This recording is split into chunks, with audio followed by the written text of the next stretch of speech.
Shavuot, il y a quelques jours, c'était la Iloula de la Rebbetzin Freida, la rabbinite Freida, donc la fille de l'Admour Azaken. Certains disent que sa Iloula, c'est le 16 Sivan, d'autres disent le 17. En tous les cas, il y a une histoire qui se transmet chez les Chassidim sur les événements qui se sont passés au moment de son décès. Et l'histoire est la suivante. On sait bien que l'Admour Azaken, il est niftar le 24 Tevet de l'année 5573. Chavdalet Tevet Tafkuf Ayin Gimel. Et quand l'Admour Azaken est niftar, il y a deux de ses enfants au sujet desquels les chassidim ont dit on va faire particulièrement attention à la manière dont on va leur annoncer la istalkut de l'Admour Azaken. C'était l'Admour Emsaï et la Rebbetzin Freida. Pourquoi? Parce que ces deux enfants-là étaient particulièrement proches de leur père. Donc, par exemple, quand les chassidim ont voulu annoncer la nouvelle à l'Admour Emsaï, donc au fils de l'Admour Azaken, qui allait lui succéder à la tête de la dynastie Chabad, ils ont réuni tous les médecins de Kremenchug avant d'annoncer la nouvelle à l'Admour Emsaï. Et on raconte que quand l'Admour Emsaï a entendu la nouvelle du décès de son père, il s'est évanoui. Les médecins ont réussi à le ramener à lui, à lui faire reprendre ses esprits. Mais encore une fois, dès qu'il a réalisé à nouveau que son père est décédé, il s'est réévanoui. Et comme ça, il s'est réveillé, il s'est évanoui pendant 24 heures d'affilée. Ça, c'était la manière dont ils ont annoncé à l'Admour Emsaï. Pour la Rebbetzin Freida, les chassidim aussi, ils ont pris leurs précautions. Mais malheureusement, ça n'a pas suffi. On sait très bien que la Rebbetzin Freida était très proche de son père, de l'Admour Azaken, si bien que des fois, l'Admour Azaken, il récitait des Mahamarim de Chassidout juste pour sa fille.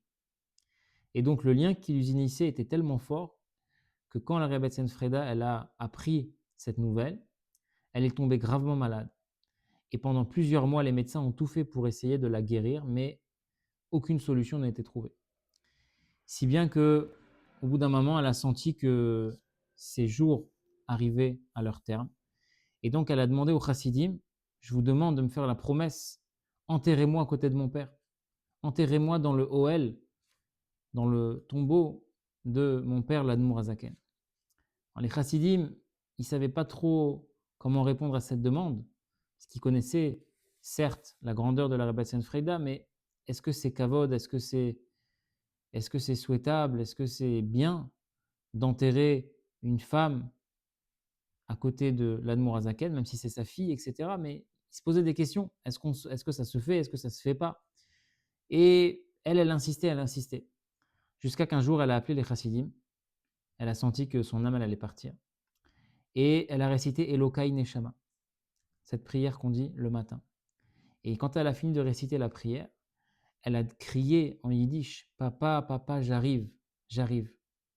Et elle a répété les mots qu'il y a dans la tfila de Elokai Neshama, Ve'ata ati litela mimeni. On dit dans la tfila que plus tard, Hachem, toi, tu vas reprendre ma Neshama.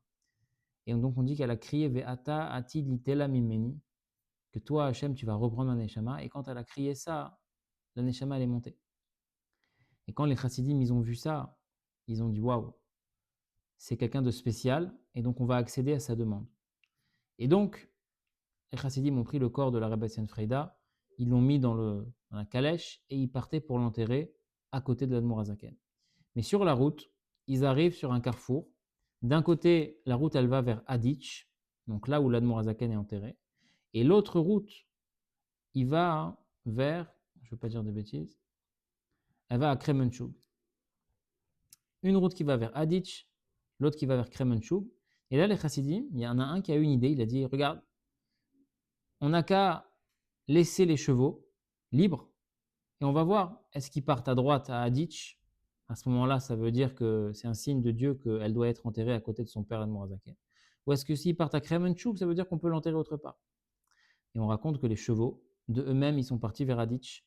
Et là, les chassidim, ça leur a validé l'intention qu'ils avaient d'enterrer la Rebbetzin Freida à côté de son père, l'Admour Azaken. C'est pour ça qu'encore aujourd'hui, dans le Ohel de l'Admour Azaken, il y a sa fille, donc la Rebbetzin Freida, qui est enterrée avec lui, qui est Nifteret, donc quelques mois après l'Admour Azaken. L'Admour Azaken, c'était le 24 Tevet, 5573. Et la Rebbetzin Freida, c'était le 16 ou le 17 Sivan, 5573. Donc, 4-5 mois après son père, la Rebbetzin Freida est Nifteret et elle a été enterrée donc, sur le Ohel avec son père dans le Ohel de l'Admour Azaken. Les Chaim.